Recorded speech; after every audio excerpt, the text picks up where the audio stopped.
usibye kuba ari ababyeyi ni inararibonye, ni abagore b'imbaraga z'igihugu, abagore bafite uruhare rukomeye mu gisirikare cy'u Rwanda. RDF, Rwanda Defense Force, ni abasirikare bitanga uko bishoboka kose, ni abanyabwenge mu bumenyi bw'ikirenga bafite, ni abahanga mu kwitangira urwababyaye batizigama. Ni urugero rwiza muri RDF, bakaba intangarugero mu buyobozi no mu butwari, bakorera igihugu cyabo ku buryo bugaragara, maze bikagumisha igihugu mu mutekano uhamye. Bafite uburambe, ubunararibonye bwinshi mu gisirikare, kandi bagira uruhare rukomeye mu bikorwa by'ingenzi bya RDF. Ni intangarugero kuri bamwe mu bagore mu gisirikare cy'u Rwanda, kandi bagakomeza kuba urugero rwiza mu buyobozi, mu guhanga udushya no mu butwari ku gihugu cyubakiye ku nkingi z'abanyamwuga n'ubuyobozi bufite ireme. Ni abahanga mu guhuza imyitozo y'ingabo n'ikoranabuhanga rigezweho, kandi bazi gutegura ibikorwa mu buryo butunganye neza no gufata ibyemezo biremereye mu bihe bikomeye. Rero hano ngiye kubabwira bamwe mu bagore 9 b'abasirikare bakomeye mu ngabo za RDF bakoze ibikomeye by'indashyikirwa, bahinduye u Rwanda ku rugira rwiza, bitanga batizigama, bagaragaza umuhate n'ubutwari ku rugamba. Ababyeyi bahetse u Rwanda nk'ingabo zakoze iby'indashyikirwa mu bihe bitandukanye no mu kubaka umutekano w'igihugu cy'u Rwanda n'abanyarwanda. Naho ngiye nk'ibisanzwe mbahaye ikaze, nitwa Mfura Chris. Stay tuned.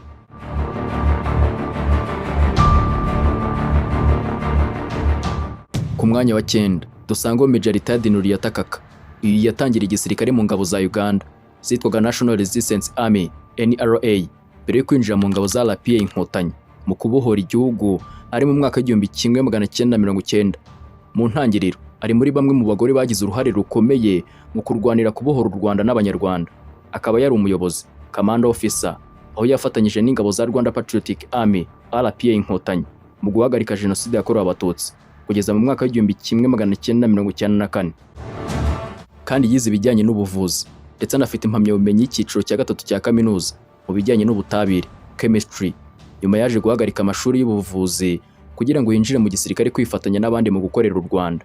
Icyakora ibiganiro byatambutse muri Nyakanga umwaka w'2024 byerekana ko yari amaze igihe kinini mu kiruhuko cy'izabukuru, kandi ko yari umwe mu bagore batangiranye urugamba rwo kubohora u Rwanda rwatangiye muri za 90. Ibi bikaba byerekana ko yavutse ahagana mu myaka y'1960 cyangwa se mbere yaho gato. Ndetse ubwo yagaragaraga mu biganiro bitandukanye byo kwizihiza isabukuru yo kwibohora ku nshuro ya 30, yasobanuraga akamaro k'uruhare rw'umugore mu mateka y'igihugu. Nyuma yo gusoza inshingano no gusezererwa mu gisirikare nka retired, yakomeje amasomo ye, aza kubona impamyabumenyi ya Masters mu mibanire mpuzamahanga na siyansi ya politiki. Nyuma mu mwaka w'2010 yatoreye kujya kwiga ibyerekeye ubuhinzi n'ubworozi byinjiza, ari byo bita entrepreneurship muri Leta Zunze Ubumwe za Amerika. Agarutse, iyo Major Retired Nuriata Kaka yahise aba rwiyemezamirimo, kuko yahise atangiza umushinga w'ubucuruzi bw'inkoko buzwi nka Rwanda Chic.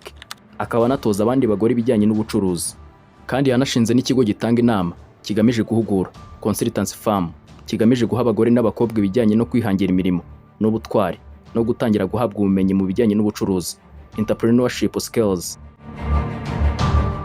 Kugeza ubu ni umwe mu bagize ishyirahamwe ryitwa Ndabaga, rihuza abagore bose bagize uruhare mu rugamba rwo kubohora igihugu, rigamije guteza imbere imibereho myiza yabo n'iy'abakobwa. Ndetse yakomeje gukunda kugaragara mu biganiro bitandukanye, cyane cyane mu gihe cyo kwizihiza isabukuru yo kwibohora, ahatanga ubuhamya ku mateka y'igihugu n'iterambere rigezweho. Azwiho gutanga ubutumwa bwo gukangurira urubyiruko, cyane cyane abakobwa, gukoresha amahirwe ari mu Rwanda rwubatswe n'intwari, bagakomeza kubaka igihugu n'ubundi. Uyu Major Retired Nuriata Kaka yashakanye na Sam Kaka Kanyemera, umugaba mukuru w'ingabo wa mbere nyuma ya jenoside yakorewe Abatutsi mu mwaka w'1994. Ku mwanya wa 8 hariho Colonel Betty Dukuze. Uyu yize amashuri atandukanye, yaba ya gisirikare n'aya gisivili. Yize mu ishuri rikuru rya gisirikare ry'ingabo z'u Rwanda muri RDF Command and Staff College hagati ya 2020 na 2021, kandi afite impamyabumenyi y'icyiciro cya 2 cya kaminuza mu bijyanye n'imari ndetse n'icya 3 mu bijyanye n'umutekano. Zombi yazikuye muri Kaminuza y'u Rwanda, University of Rwanda. Naho mu Kuboza mu mwaka w'2023, Colonel Dukuze yazamuwe mu ntera, naho bumwe mu bagore ba mbere bazamuwe ku ipeti rya Colonel mu Rwanda, avuye ku ipeti rya Lieutenant Colonel, ndetse akaba n'umubyeyi w'abana 3. Akaba afite uruhare runini mu guteza imbere uburinganire, kuko u Rwanda rushyira imbaraga nyinshi mu ihame ry'uburinganire mu gisirikare. Kandi Colonel Dukuze ni umwe mu bafasha guteza imbere uburenganzira bw'umugore no kubaka ubushobozi bw'abagore mu mirimo itandukanye ya gisirikare. Muri make, uruhare rwa Colonel Betty Dukuze ni urwo kuyobora no gutanga icyizere ko abagore bafite ubushobozi bwo kugira uruhare runini mu nzego zose z'igihugu, cyane cyane mu bijyanye n'umutekano n'ubutegetsi. Ku mwanya wa karindwi dusangaho Colonel Seraphine Nyirasafari, yavutse ku itariki ya 16 Gicurasi mu mwaka w'1970, avukira mu ntara y'Amajyaruguru y'u Rwanda. Uyu yinjiye mu ngabo z'inkotanyi ari mu mwaka w'1991, nuko nyuma aza guhabwa ipeti rya Suriyetena ari muri Mutarama mu mwaka w'1994. Gusa mbere gato y'uko Jenoside yakorewe Abatutsi itangira gushyirwa mu bikorwa, azwi nk'umugore w'umusirikare udatinya urugamba na gato, ndetse yarwanye urugamba rwo kubohora igihugu. Uyu yakoze imirimo itandukanye irimo ishinzwe ibikoresho, akora mu ishami rya RDF rishinzwe abakozi mu bijyanye n'imari.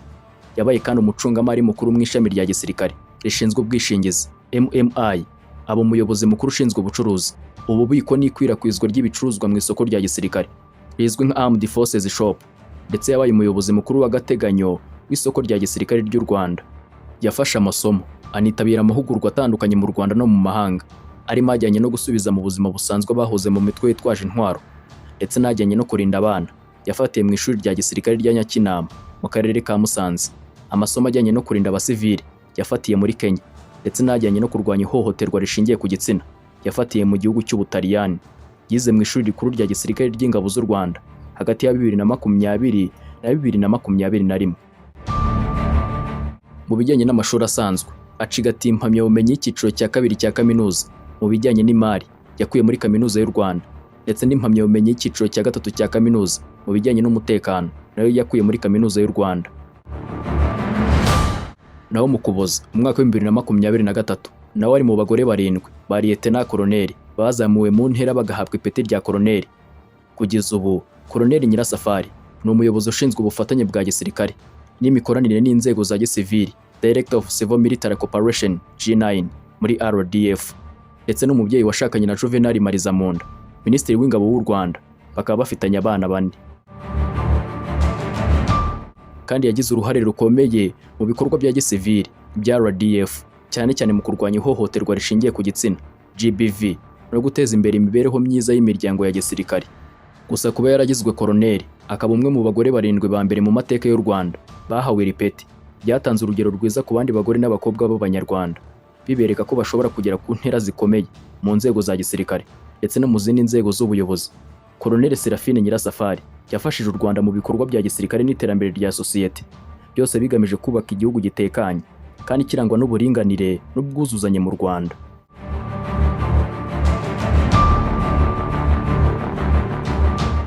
Ku mwanya wa 6 dusangaho Colonel Ruzani Ingabire Nsengimana, umwe mu basirikare b'abagore bazamukanye ubuhanga budasanzwe kandi bafite ejo hazaza heza mu buyobozi bwa gisirikare bw'u Rwanda. Uyu ni umwe mu basirikare bakuru b'igitsina gore mu ngabo z'u Rwanda RDF, kandi n'umwe mu bakiri bato bahawe ipeti rya Colonel mu gisirikare cy'u Rwanda. Akaba yibitseho ubumenyi buhambaye mu bwenge bwe. Yize mu ishuri ryagutse rikomeye rihabwa degree za kaminuza Bachelor and Master mu bya gisirikare mu gihugu cy'Ububiligi ryitwa Royal Military Academy. Arangiza amasomo y'abasirikare bato Cadet Officer Course aho yasoje mu mwaka w'2011, ndetse yahawe n'andi masomo agenewe abasirikare bakuru mu ishuri rya gisirikare ryitwa Fort Leavenworth muri Leta Zunze Ubumwe za Amerika.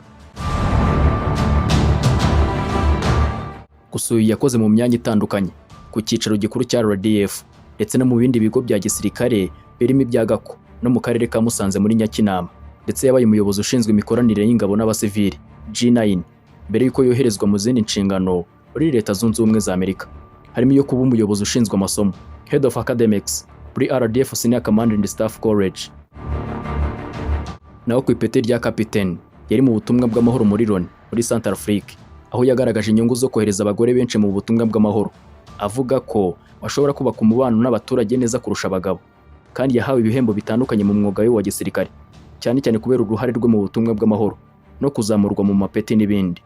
Uyu Colonel Ingabire Nsengimana yashimangiye akamaro ko kwigisha abofisiye amateka ya vuba y'u Rwanda kugira ngo basobanukirwe neza inzira y'igihugu cyanyuzemo kiyubaka nyuma ya Jenoside yakorewe Abatutsi muri 1994. Naho mu ijambo rye muri Rwanda Day yo muri 2019 yasobanuye impamvu yinjiye mu gisirikare, avuga ati Wibaza impamvu umugore yakwinjira mu gisirikare nyuma ya jenoside? Ubwo amahirwe yabonekaga sinazuyaje na gato. Niba bakuru bacu batarazuyaje guhagarika jenoside, kuki njye nazuyaza?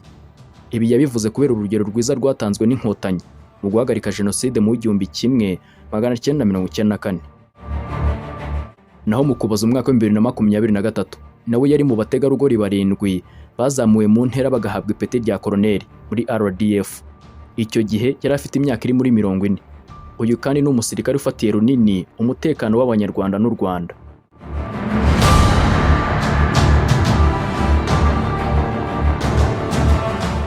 Ku mwanya wa 5 dusanga Koloneli Marie Makire Muragijimana. Uyu ni umwe mu bagore 7 ba mbere mu mateka y'u Rwanda bahawe ipeti rya koloneli mu ngabo z'u Rwanda RDF. Yazamuwe mu ntera na Perezida Paul Kagame, umugaba w'ikirenga w'ingabo z'u Rwanda, ariko tariki ya 19 Ukuboza umwaka wa 2023. Uyu kandi yatanze umusanzu ukomeye mu kubaka u Rwanda, kuko mu kiganiro yagiranye na televiziyo y'u Rwanda yavuze ko ari iby'agaciro gakomeye kuri we kuba yaragiriwe icyizere akazamurwa mu ntera, kandi ko bimuha ishema no kumva ko kwitanga no gukorera igihugu bigira umusaruro ukomeye. Ni iby'agaciro gakomeye kuba ndi umwe mu badamu 7 bagiriwe icyizere bakazamurwa mu ntera, tukaba turi ku rwego rwa koloneli. Ni agaciro gakomeye, bintera ishema, bintera kumva ko kwitanga no gukorera igihugu ni ibintu bigaragara kandi bikwiriye bigaragaza umusaruro. Yakomeje avuga ko kwinjira mu gisirikare byatewe n'uko ingabo zari za RPA Inkotanyi zabohoye u Rwanda, maze nawe akiyemeza gufatanya nazo mu kubaka igihugu. Ubwo yazamurwaga mu ntera nibwo byamenyekanye ko abarirwa muri brigade ishinzwe ubwubatsi, construction brigade, mu ngabo z'u Rwanda. Ndetse kandi uyu Koloneli Marie Makire Muragijimana arubatse, afite urugo, umugabo ndetse n'abana.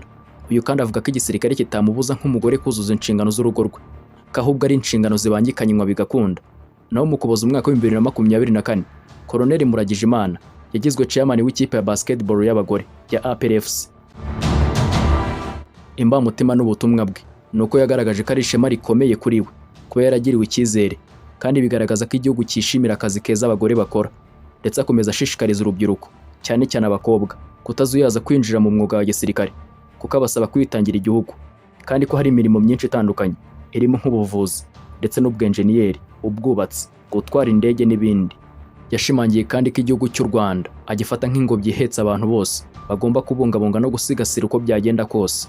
Koloneli Muragijimana ni icyitegererezo cy'abagore bakomeye mu gisirikare cy'u Rwanda, berekana ko bashobora kugera ku ntera zikomeye mu rwego rwo kurinda ndetse no kubaka igihugu. Ku mwanya wa 4 dusanga umugore w'umusirikare w'umuhanga cyane, Koloneli Berina Kayirangwa.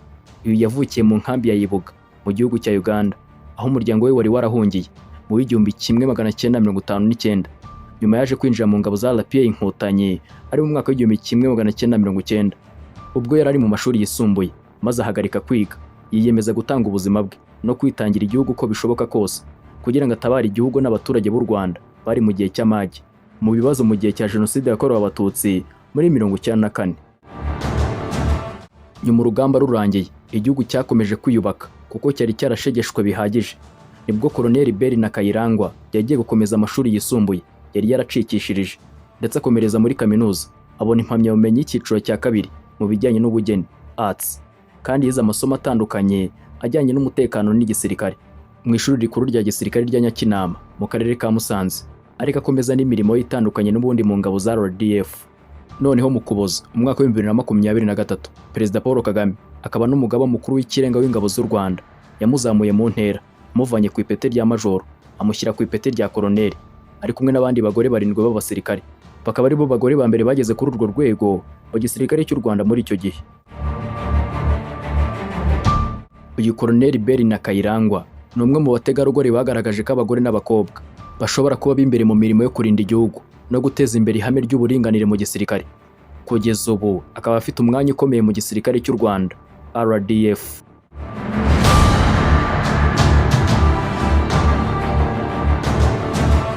Ku mwanya wa 3 dusangaho Koloneli Stella Uwineza, ni umwe mu bagore b'abasirikare bakuru mu Rwanda, ubarizwa mu ngabo z'u Rwanda zirwanira mu kirere, Rwanda Defense Forces Air Force. Azwi cyane na benshi kubera ubuhamya bwe bw'urugendo rwe mu gisirikare, cyane cyane mu birori byo kwizihiza umunsi mpuzamahanga w'umugore wabaye muri Werurwe mu mwaka washize w'ibihumbi 2024 waberaga mu nyubako ya BK Arena iherereye mu mujyi wa Kigali. Uyu Colonel Stella Uwineza mu kiganiro yatanze muri uwo muhango w'umunsi mpuzamahanga w'umugore yavuze ku rugendo rwe rwo kujya mu gisirikare. Yavuze ko yagiye mu gisirikare biturutse ku biganiro yahabwaga n'abasirikare ubwo bari mu itorero ry'igihugu bakirangiza amashuri yisumbuye segonderi. Avuga ko akirangiza amashuri yisumbuye bari mu ngando cyangwa se itorero babaganirije kuri gahunda zitandukanye za leta. Ati twaganiriye n'inzego z'igisirikare, nkunda cyane ibiganiro twagiranye n'abasirikare harimo abagabo n'abagore. Mu gihe cy'ingando twakoraga ingando twambaye impuzankano z'igisirikare. Numvise ko uwo mwenda ntawukuramo maze bintera ishyaka ryo gukomeza kwambara impuzankano y'igisirikare cy'u Rwanda. Ingando zagiye kurangira nafashe icyemezo ntakuka cyo kujya mu gisirikare. Uyu Colonel Uwineza yakomeje avuga ko nyuma yo gufata icyo cyemezo cyo kwinjira mu gisirikare yaje koherezwa kujya kwiga hanze y'igihugu mu masomo arebana n'ibijyanye no kwiga electrical engineering cyangwa se ubwubatsi bw'ubuhanga bw'amashanyarazi. Amaze kurangiza ayo masomo yahawe ipeti rya Lieutenant. Icyo gihe Colonel Uwineza yavuze ko guhabwa amahirwe nk'umukobwa yamufashije gukabya inzozi yari afite, kandi ageze mu gisirikare yitwara neza cyane. Ati uyu munsi twizihiza umunsi mpuzamahanga w'umugore, nanjye ndi Colonel w'umugore ufite inshingano z'akazi ndetse n'iz'umuryango. Gusa mu mwaka wa 2023 mbere y'uko umunsi mpuzamahanga uba cyangwa se ugera yahawe ipeti rya Colonel. Abumwe mu bagore 7 ba mbere mu ngabo z'u Rwanda bageze kuri iryo peti baryambitswe na Perezida Paul Kagame, kandi n'umwe mu bagore b'Abanyarwanda bagize uruhare mu bikorwa byo kubungabunga amahoro, kandi yoherejwe mu butumwa bw'amahoro muri misiyo y'umuryango w'abibumbye UN muri Sudani y'Epfo, aho yari ku nshuro ye ya kabiri. Uretse inshingano ze nk'umugore mu gisirikare mu mutwe w'ingabo z'u Rwanda zirwanira mu kirere, nabwo yagiye mu butumwa bw'amahoro muri misiyo y'umuryango w'abibumbye UN Mission muri Darfur i Sudan hagati ya 2011 na 2012.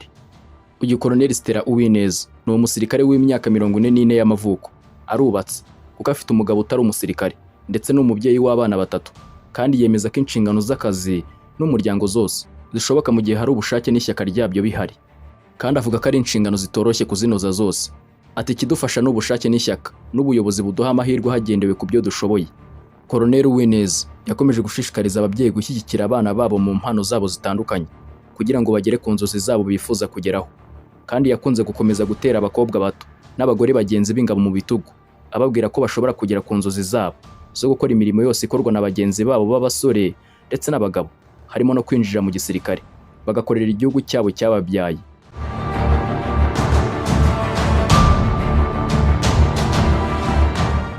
Ku mwanya wa kabiri dusangaho Lieutenant Colonel Retired Rose Kanyange Kabuye. Yavutse ku tariki ya 22 Mata mu mwaka w'1961, avukira i Muvumba mu Rwanda, ariko abenshi bamuzi nka Rose Kabuye. Uyu yakuriye mu buhungiro mu gihugu cya Uganda nyuma y'uko umuryango we wahunze ari mu mwaka w'1961. Akiri muto cyane ni naho yize amashuri abanza n'ayisumbuye mu burengerazuba bwa Uganda, ndetse akomereza muri kaminuza yiga ibijyanye na siyansi ya politike n'ubuyobozi rusange social administration muri kaminuza ya Makerere i Kampala muri Uganda. Nyuma asoje amasomo ahabwa impamyabumenyi ya Bachelor of Arts ari mu mwaka w'1985. Naho mu mwaka w'1988 Rose Kabuye yashakanye na David Kabuye wari kapiteni mu ngabo z'u Rwanda. Bombi bafitanye abahungu 2. Nyuma yo gusoza amasomo, amahugurwa n'ibindi bitandukanye, nibwo yahise yinjira mu ngabo za FPR Inkotanyi mu kubohora igihugu, ndetse yabaye umwe mu bayobozi b'ibanze b'ingabo z'Inkotanyi zarwanya urugamba rwo kubohora igihugu kuva mu mwaka w'1990 kugeza mu mwaka w'1994, ikanahagarika jenoside yakorewe Abatutsi. Yari umwe mu bagore bake bari bafite ipeti ryo hejuru cyane mu gisirikare muri uwo mwaka, ndetse yabaye umwe mu bagize ibiganiro by'amahoro hagati ya RPF ndetse na guverinoma y'u Rwanda yo muri 1994. Kuri ubu Rose Kabuye akaba yarasezerewe mu gisirikare cy'u Rwanda afite ipeti rya Lieutenant Colonel, ariko kubera uruhare rwe mu rugamba rwo kubohora igihugu yahawe umudari w'igihugu wo kubohora igihugu na Perezida Paul Kagame, anahabwa undi mudari wo guhagarika jenoside, kandi niwe mugore wa mbere mu Rwanda wahawe iyi midari y'ishimwe nk'ishimwe ry'ibyiza yakoze by'indashyikirwa ku rugamba ndetse no kubaka igihugu. Kandi uyu nyuma y'urugamba yakoze imirimo itandukanye ikomeye muri leta y'u Rwanda, irimo kuba umuyobozi w'umujyi wa Kigali, umudepite mu nteko nshinga amategeko, umuyobozi ushinzwe protokoli mu biro bya Perezida wa Repubulika, ari mu bashinzwe gutegura ingendo z'umuyobozi w'umukuru w'igihugu, ndetse yabaye umuyobozi nka chairperson w'itsinda Kigali City AIDS Committee, aho yatangije gahunda zigamije kwigisha abanyarwanda ibyerekeye virusi itera sida n'uburyo bwo kwirinda ikwirakwira ryayo. Yabaye kandi umunyamuryango w'inama y'ubutegetsi ya Ndabaga, umuryango NGO uharanira iterambere n'iyubahirizwa ry'uburenganzira bw'abagore bahoze ari abasirikare, n'umuryango w'inama nyobozi ya Forum for Africa Women Educationalists FAW ishami ry'u Rwanda, ndetse akaba n'umunyamuryango w'ingenzi wa Women Waging Peace. Kuri ubu Rosa Kabuye akaba akorera ku rwego rw'abikorera ku giti cyabo, umunyabusiness women, ndetse aho ari ni umuyobozi mukuru nka CEO wa kampani ya Virunga Logistics ndetse na Statec Limited. Ibikorwa byayo byose biri mu biganza bye nk'umuyobozi ubikurikiranira hafi.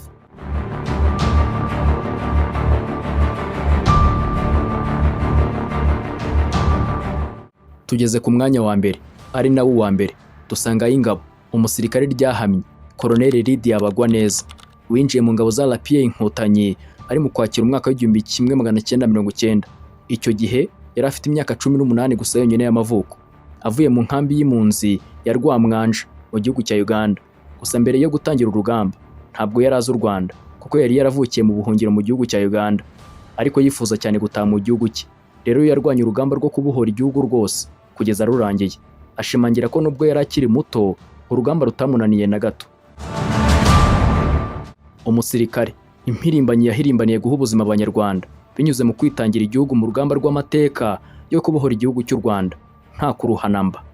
Gusa benshi mu babonye amafoto y'ingabo za RPA Inkotanyi ku rugamba rwo kubohora igihugu bakunze kwibaza ku mugore wagaragaye mu ifoto ari mu barinze Major General Paul Kagame wari uyoboye urugamba mu 1990. Icyo gihe uwo mugore byagaragariraga buri wese ko akiri muto cyane, bigatuma bibaza ku butwari bwe no gushirika ubwoba. Ni Lydia Bagwaneza wamaze kugera ku rwego rwa koloneli, ipiti ritigeze rigirwa n'umugore uwo ari we wese, kugeza ubwo mu Kuboza mu mwaka w'2023 Perezida Paul Kagame yahaye iryo peta abagore 7 bonyine. Kubona uwo mugore ku rugamba ntabwo bivuze ko bidashoboka, ahubwo ikibazwaga ni ukumubona muri iyo myaka y'1990 ahari imyumvire itesha agaciro umugore.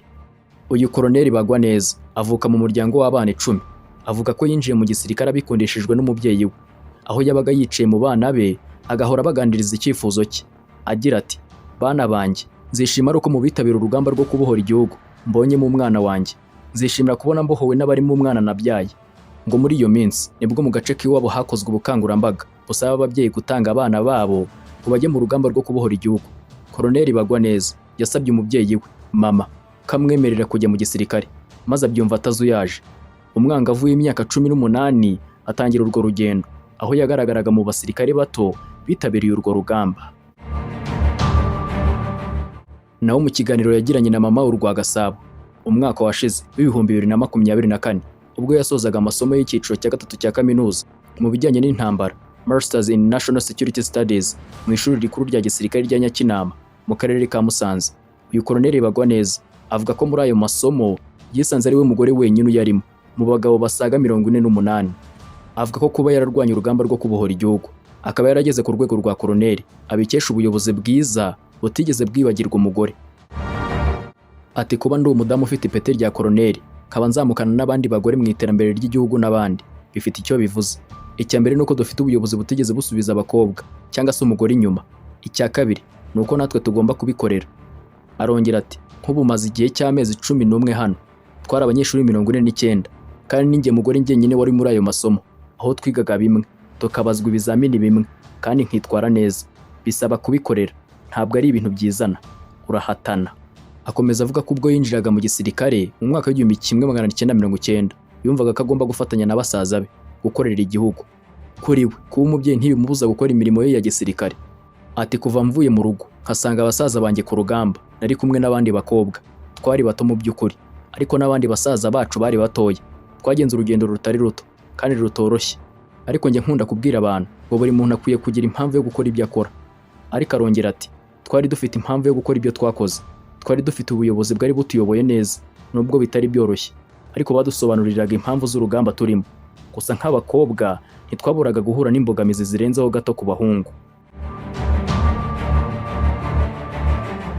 Akomeza agira ati urugero, umwana w'umukobwa akenera kwitabwaho bidasanzwe, special care, akenera gukaraba, aho abandi batakarabye, ashobora kuruha mu bihe bitandukanye, ariko hari ukuntu navugaga ko Imana ibanye n'abantu mu bihe byose. Ndababwiza ukuri ntabwo nigeze nduha, nta na hamwe nigeze nduha ngo baransiga, ngo ibyo bakoze sinabikoze kuva natangira urugamba kugeza ndusoje. Gusa bisaba guhatana no kumenya icyo urwanira. Uyu Colonel Lydia Bagwaneza avuga ko mbere yo gutangira urugamba rwo kubohora igihugu atigeze agira amahirwe yo kumenya u Rwanda. Avuga ko nubwo babohoye igihugu bagasanga cyarahindutse nabi, ariko ngo kugeza ubu yishimiye aho igihugu kigeze kiyubaka. Ati uyu munsi ntewe ishema n'igihugu cyanjye, I'm proud of country. Ni igihugu gifite aho cyavuye, gifite aho kigeze, ni igihugu kandi gifite aho cyerekeza. Ubumwe bwacu twahisemo buhuje Abanyarwanda ni ikintu cy'ingenzi, ni ugukora cyane kandi tugakoresha bike tukagera kuri byinshi. Nibyo dukora tukamenya ko tugomba no kubibazwa, accountability. Avuga ko akazi akora ka buri munsi katamutandukanya n'umuryango we. Ati umugabo wanjye arabizi ko ngomba kwitangira igihugu kandi kije cyose ndabimubwira. Ati haje akazi, umugabo wanjye n'abana banjye ni abana bavutse bambona bazi ibyo ndimo. Akomeza avuga ko mu gihe tuganira babwira ko igihe cyose haje igihugu bamenya ko ngiye kucyitangira, ko ngiye kubashakira amahoro, kuko igihugu nyifata nk'ingobyi ihetse abantu bose, ingobyi bagomba kubungabunga, bagomba gusigasira uko byagenda kose. Kandi asaba abakiri bato kugira umuhate, ubushake, umurava mu byo bakora byose kugira ngo bagere ku nzozi zabo kandi bigirira icyizere mu byo bakora byose. Uyu Colonel Bagwaneza ni umubyeyi w'abana 3 beza b'abakobwa. Kugeza ubu akorera mu mutwe w'ingabo ushinzwe kurinda abayobozi b'abakuru b'ibihugu bazwi nka RG cyangwa se Republican Guard, abenshi bazi nk'abajepe. Uyu Colonel Bagwaneza ni icyitegererezo cy'ubwitange n'umurava ku bagore benshi mu Rwanda, by'umwihariko mu ngabo za RDF, ku mutima ukomeye, ubwitange n'ishyaka afite.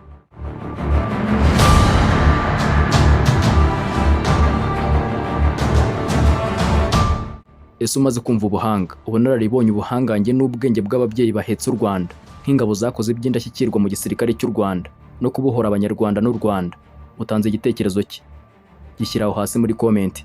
Mwakoze kubana natwe ndetse no kudutega amatwi, kandi niba mwakunze amakuru ndetse n'ibintu by'ubwenge mbahaye, mwibuke gukanda like kandi ntimwibagirwe gukora subscribe. Naho ngiye wumvaga nitwa Imfura Chris. Murakoze, naho ubutaha.